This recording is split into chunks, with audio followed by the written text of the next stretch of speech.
தொடர்ந்து இந்த துயர சம்பவம் நடந்த இடத்திலிருந்து எம்முடைய செய்தியாளர் ராஜேஷ் வழங்கக்கூடிய தகவல்களை கேட்கலாம். கரூர் மாவட்டம் வேலுச்சாமிபுரத்தில் நேற்றைய தினம் விஜய் அவர்கள் பிரச்சாரத்தில் ஈடுபட்டார். அவர் பிரச்சாரத்தில் ஈடுபட்ட போது இந்த இடத்தில் ஆயிரக்கணக்கான தொண்டர்கள் நிர்வாகிகள் இருந்தார்கள். அப்படி அவருடைய வாகனம் வந்தபோது அவர் பிரச்சாரத்தில் ஈடுபட்ட போது இங்கு நூற்றுக்கணக்கான நபர்கள் மயக்கம் போட்டு கீழே விழுந்தார்கள். அதில் கிட்டத்தட்ட 40 பேர் உயிரிழந்திருக்கக்கூடிய ஒரு சோகமான செய்தி நம்மை சேர்ந்திருக்கின்றது. இந்த இடத்தில் அந்த மயக்கம் போட்டு விழுந்தவர்களுடைய நிலை அது எவ்வாறு ஏற்பட்டது, எதனால் அவர்கள் உயிரிழந்தார்கள் என்பதை குறித்து நாம் களத்திலே ஆய்வு செய்து இங்கே நேரில் பார்த்தவர்களுடன் விசாரித்த போது பல திடுக்கிடும் தகவல்கள் நமக்கு கிடைக்கப்பட்டிருக்கின்றது. அது என்ன தகவல் என்பதை நாம் பார்க்கலாம். தற்போது நாம் பார்க்கக்கூடிய இந்த பகுதி வேலுச்சாமிபுரம். இந்த இடத்திலே சரியாக ஒரு 50 மீட்டர் தூரத்திலே தான் விஜய் இந்த இடத்திலே தான் நின்று அவரது பேருந்து பிரச்சாரத்தில் ஈடுபட்டது. அதாவது விஜய் இந்த இடத்திற்கு வரும் வரை எந்த விதமான அசம்பாவிதமும் ஏற்படவில்லை. விஜயினுடைய அந்த வாகனம் வரும்போதுதான் பிரச்சனையே ஆரம்பித்தது என்று நேரில் பார்த்தவர்கள் சொல்கிறார்கள். அதாவது இந்த அக்ஷயா மருத்துவமனைக்கு அருகிலே அந்த வாகனம் வரும்போதுதான் அந்த பிரச்சனை ஆரம்பித்ததாகவும், அதுவரை இந்த இடத்திலே கூடியிருந்த அந்த ஆயிரக்கணக்கானவர்கள் வெறும் கோஷங்களை எழுப்பிக் கொண்டு நடனம் ஆடிக்கொண்டு அவர்கள் இருந்திருக்கிறார்கள். நீங்கள் பார்க்கிறீர்கள் திரையிலே, இது மிக மிக குறுகலான ஒரு சாலை. இந்த இடத்திலே ஒரு பேருந்து மட்டும்தான் வர முடியும். அதே நேரத்தில் விஜய் அவர்களுடைய பேருந்தை பொறுத்தவரையிலே ஒரு பிரம்மாண்ட பேருந்து, பிரத்யேகமாக செய்யப்பட்ட ஒரு பெரிய பேருந்து.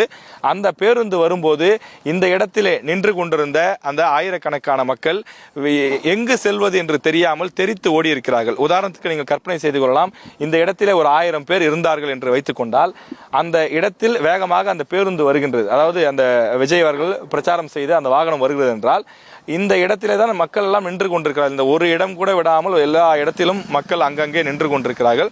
அந்த வாகனம் வரும்போது அவர்கள் அருகில் இருக்கக்கூடியவர்கள் பாதி பேர் வலதுபுறத்திலும் மீதம் இருக்கக்கூடிய பாதி பேர் இடதுபுறத்திலும் சென்றிருக்கிறார்கள். அவ்வாறு வலதுபுறம் நோக்கி சென்றவர்கள் இந்த சென்டர் மீடியன் என்று சொல்லக்கூடிய இந்த பகுதியிலே மோதி இருக்கின்றார்கள். அதாவது வாகனம் வருகின்றது, வாகனம் வர வர ஒவ்வொருவரும் தள்ளி தள்ளி ஒருவர் மீது ஒருவர் மோத மோத ஒவ்வொருவராக தள்ளி தள்ளி வந்திருக்கிறார்கள். அவ்வாறு தள்ளி வரும்போது ஒரு வழி இல்லாமல் இந்த சென்டர் மீடியன் போன்ற இந்த பகுதியிலே இவர் மோதுகிறார்கள். இவர்கள் ஒருவர் மோதுகிறார் என்றால் இவர் மீது ஒருவர், மற்றொருவர், இப்படி ஒரே நபர் மீது 4-5 பேர் வந்து மோதி இருக்கின்றார்கள். அவ்வாறு மோதும் போது ஒரு பெரிய ஒரு அசம்பாவிதம் போல ஏற்பட்டதாக குறிப்பிட்டார்கள். உதாரணத்துக்கு இப்போ லாரி வருகின்றது, இந்த லாரி செல்லும் போது இடம் குறுகி விடுகிறது பாருங்கள். எனவே இந்த குறுகிய இடத்தில் நூற்றுக்கணக்கான நபர்கள் எவ்வாறு இருக்க முடியும்?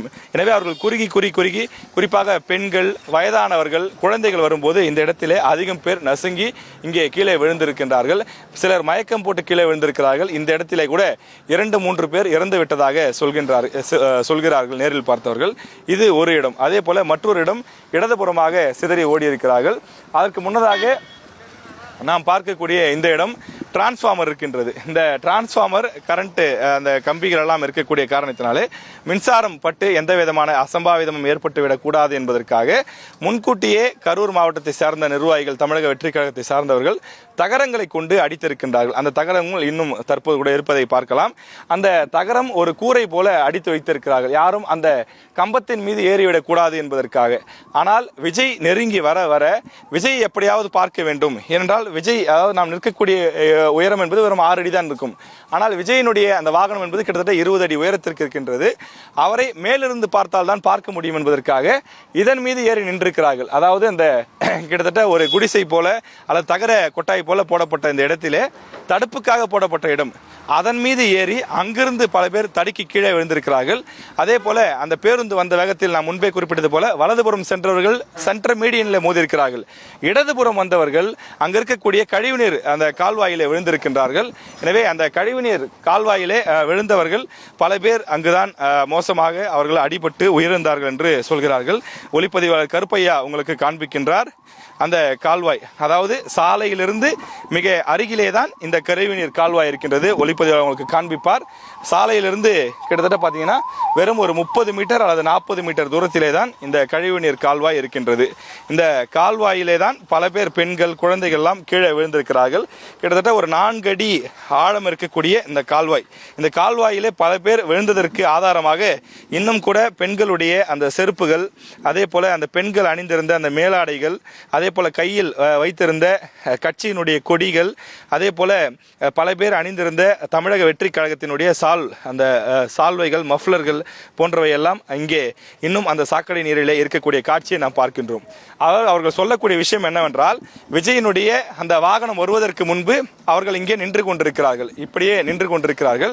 திடீரென்று வாகனம் வரும்போது ஒரு அலை போல வந்து மோதுகிறார்கள். அவ்வாறு மோதும் போது இந்த இடத்திலே ஒருவர் தான் நிற்க முடியும். இந்த இடத்திலே 10 பேர் நின்றால் எப்படி இருக்கும், இந்த இடத்தில் 30 பேர் நின்றால் எப்படி இருக்கும்? அப்படி ஒரு சூழல். ஒரு காலை எடுத்தால் ஒரு காலை வைக்க முடியாது, அந்த அளவிற்கு கடுமையான சூழல் இருக்கிறது.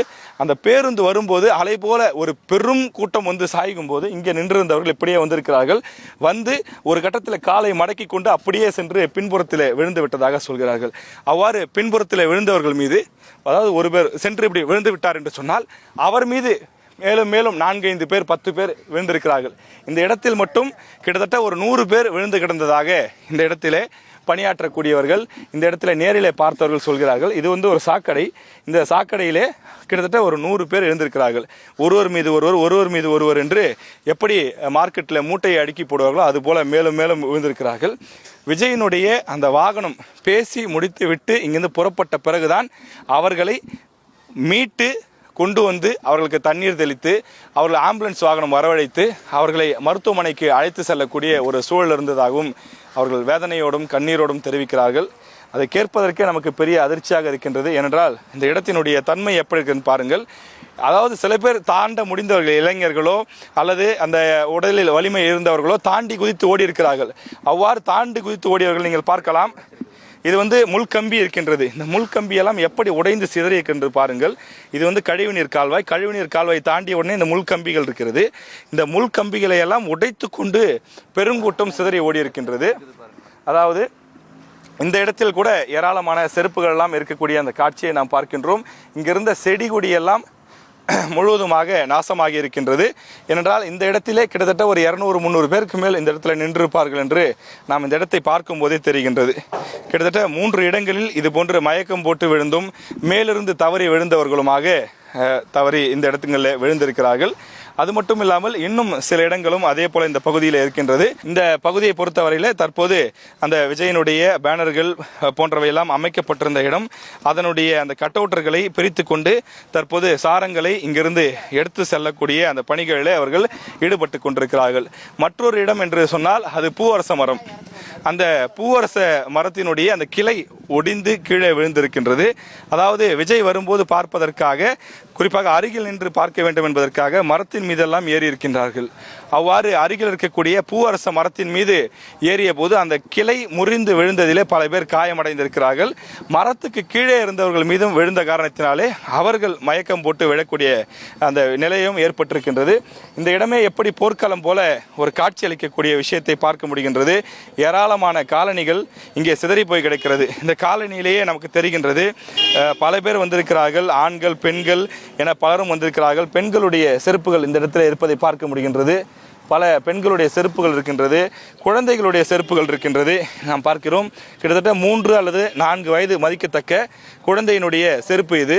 இது போன்று பல காலணிகளை நாம் பார்க்க முடிகின்றது. அவர்களெல்லாம் உயிர் தப்பித்தால் போதும், எப்படியாவது இங்கிருந்து தப்பித்து ஓடினால் போதும் என்ற ரீதியிலே தான் அவர்கள் தப்பித்து ஓடி இருக்கிறார்கள். இந்த இடத்திலே எந்த அளவிற்கு கூட்டம் இருந்திருக்கிறது என்பதற்கு ஒரு சாட்சி தான் மனித கால்களுக்கு இடையில சிக்கி ஒரு பூனையும் உயிரிழந்திருக்கின்றது. அதாவது ஒரு பூனை தப்பிப்பதற்கு கூட இந்த இடத்திலே இடமில்லையா என்று சொல்லக்கூடிய அளவுக்கு அந்த பூனை ஒன்று இந்த இடத்திலே இறந்து கிடந்திருக்கிறது. அதனை நேரில் பார்த்தவர்கள் இந்த இடத்திலிருந்து அப்புறப்படுத்தியதாக சொல்கிறார்கள். அந்த அளவிற்கு மோசமான ஒரு காட்சிகளாக இங்கு இருந்திருக்கின்றது. அக்கம் பக்கம் வீடுகளில் இருக்கக்கூடியவர்கள் எல்லாம் வீட்டை பூட்டிக் கொண்டு அவர்கள் இங்கிருந்து வெளியேற வேண்டிய ஒரு சூழல் ஏற்பட்டிருக்கிறது. காரணம் அந்த அளவுக்கு கடுமையான கூட்ட நெரிசல். இந்த கூட்ட நெரிசலிலே அவர்களை வீடு தொடர்ந்து இங்கேயால் இருக்க முடியாத ஒரு சூழல். தங்கள் கையிலே கொண்டு வந்த கைப்பை போன்றவற்றையெல்லாம் அங்கே போட்டுவிட்டு அவர்கள் ஓடி இருக்கின்றார்கள். அதே போல இந்த சாக்கடை பள்ளம், இந்த கால்வாயிலும் கூட சில பேர் விழுந்து விட்டதாக சொல்கிறார்கள். அதாவது அந்த அளவுக்கு கடுமையான கூட்டம். அந்த பேருந்து நின்றதும் அலை மோதி இருக்கின்றது கூட்டம். வேறு வழி இல்லாமல் ஒருவர் பின் ஒருவராக பின்னோக்கி நகர, அப்படி பின்னோக்கி நகர்ந்து வந்தவர்கள் பள்ளம் இருக்கிறதா, மேடு இருக்கிறதா, முள் கம்பி இருக்கிறதா என்று தெரியாமல் வந்து இந்த பள்ளத்திலே விழுந்திருக்கின்றார்கள். அது மட்டும் இல்லாமல் இந்த இடம், அதாவது மரக்கிளைகள் ஒடிந்து விழுந்த இந்த இடமானது தற்போது காவலர் துறையினுடைய கட்டுப்பாட்டில் கொண்டு வரப்பட்டிருக்கிறது. காவல்துறையினர் முழுமையாக சீல் வைத்திருக்கின்றார்கள். இந்த இடத்தை பொறுத்த வரையிலே தற்போது போர்க்களம் போல காட்சியளிக்கக்கூடிய விஷயத்தை நீங்கள் பார்த்து கொண்டிருக்கிறீர்கள். பல பேர் குழந்தைகளை அழைத்து கொண்டு வந்திருக்கிறார்கள். குழந்தைகளுடைய அந்த பால் புட்டி எல்லாம் கூட இன்னும் அப்படியே இருக்கின்றது. அதையும் இந்த இடத்துல பார்க்க முடிகின்றது. நீங்கள் தற்போது கூட திரையில பார்க்கலாம். ஒரு பால் குடிக்கக்கூடிய ஒரு பச்சிளம் குழந்தை, அது போன்ற குழந்தைகளை எல்லாம் கூட பல பேர் நாமக்கல் மாவட்டத்திலும் கரூரிலும் தூக்கி கொண்டு வந்திருந்தார்கள். அவர்கள் அழைத்து கொண்டு வந்து நாள் முழுக்க அந்த குழந்தைக்கு பால் மட்டுமே கொடுத்திருப்பார்களா என்னவென்று தெரியவில்லை. தற்போது அந்த பால் புட்டி மட்டும்தான் இங்கே இருக்கின்றது. குழந்தைக்கு என்ன ஆனது, அந்த குழந்தையினுடைய பெற்றோர் எங்கே இருக்கிறார்கள், அது போன்ற எந்த விஷயமும் தெரியவில்லை. மருத்துவமனையில் சென்று பார்க்கும்போது பல குழந்தைகள் பெற்றோர் இல்லாமல் அனாதை பிணங்கள் போல இருப்பதை பார்க்கும்போதே நெஞ்சு பதறுகின்றது. காரணம், கூட்ட நெரிசலிலே தாய் தனியாக, குழந்தைகள் தனியாக பிரிந்து சென்று விட்டார்கள். அதில் கூட்ட நெரிசல் சிக்கி சில குழந்தைகள் உயிரிழந்து விட்டார்கள் என்பதை சொல்வதற்கே வார்த்தைகள்லாம் நடுங்குகிறது. அந்த அளவிற்கு ஒரு பெரிய துயரமான சம்பவமாக நேற்று நடைபெற்ற இந்த சம்பவம் அமைந்துவிட்டது. தமிழக வெற்றி கழகத்தினுடைய அந்த பிரச்சார கூட்டம் நாமக்கல் மாவட்டத்தை தொடர்ந்து கரூர் மாவட்டத்தில் நடைபெற்றது. இந்த கரூர் மாவட்டத்தில் நடைபெற்ற அந்த கூட்டத்தின் போதுதான் இந்த அசம்பாவிதம் நடைபெற்று கிட்டத்தட்ட 40 பேர் உயிரிழந்து விட்டார்கள் என்ற அந்த அதிர்ச்சியான தகவல் வெளியாகி இருக்கிறது. நாம் பார்க்கின்றோம், இந்த விஜய் வாகனம் வந்து நின்ற அந்த இடத்திலே ரசிகர்கள் கூடி நின்ற, தொண்டர்கள் கூடி நின்ற இடத்தில் இருசக்கர வாகனங்களுடைய நிலை எவ்வாறு இருக்கின்றது, அந்த வாகனங்கள் எப்படி சாய்ந்து போய் கிடக்கின்றது என்பதை பார்க்கின்றோம். இந்த வாகனங்களுக்கு இடையில் கூட ஒரு குழந்தை சிக்கிக் கொண்டதாக நம்முடைய செய்தியாளர் பாரி கார்த்திக், அவர் இந்த இடத்திலே தான் இருந்தார், அவர் கூட செய்தியில குறிப்பிட்டிருந்தார். இந்த ஒரு புறம் மட்டும் கிடையாது, கிட்டத்தட்ட 4 இடங்களில் அசம்பாவிதம் ஏற்பட்ட இடங்களாக நாம் பார்த்து விட்டோம். மற்றொரு இடமும் இருக்கின்றது. அந்த இடமும், அதாவது இந்த சாலைக்கு வலதுபுறத்தில் இருக்கக்கூடிய ஒரு இடம், அதாவது விஜயனுடைய வாகனம் வந்து நின்று பிரச்சாரம் செய்த இடம் மிக சரியாக இதுதான். இந்த இடத்திற்கு இடதுபுறத்திலே தான் ஏராளமான அசம்பாவிதங்கள் நடைபெற்றிருக்கிறது. இதற்கு வலதுபுறத்திலேயும் இது போன்ற அசம்பாவிதம் நடைபெற்றிருக்கிறது. அதாவது இந்த இடத்திலே கடைகள் இருக்கின்றது. அந்த இடத்துல நாம் சென்று பார்க்கலாம். அதாவது இந்த சம்பவம் நடைபெற்ற இடத்திற்கு அருகிலே, அதாவது வலதுபுறத்திலே நடைபெற்றிருக்கக்கூடிய மற்றொரு விஷயத்தை நாம் பார்க்கின்றோம். இந்த இடத்திலும் கூட காவலர்கள் முழுவதும் தங்களுடைய கட்டுப்பாட்டில் கொண்டு வந்து வைத்திருக்கிறார்கள். காரணம், இந்த இடத்திலே பல கடைகள் இருந்தது, பானிபூரி உள்ளிட்ட சில கடைகள் இருந்தது. அந்த கடைகள் மேலே, அதாவது மாடிகளின் மீது நின்று விஜய் வருவதை பார்ப்பதற்காக நின்று கொண்டிருக்கிறார்கள். விஜய் வந்து பேசுவதற்காக வந்தபோது அவர்கள் அந்த தகர கொட்டாய்களின் மீது எகிரி குதித்ததாக சொல்கிறார்கள். அவ்வாறு எகிரி குதித்த போது அந்த கடைகள் நொறுங்கி கீழே விழுந்திருக்கிறது. ஓலை கொட்டாய் போல பின்னப்பட்டிருந்த கடைகள், அந்த கடைகளும் முழுவதுமாக நாசமாகி இருக்கின்றது.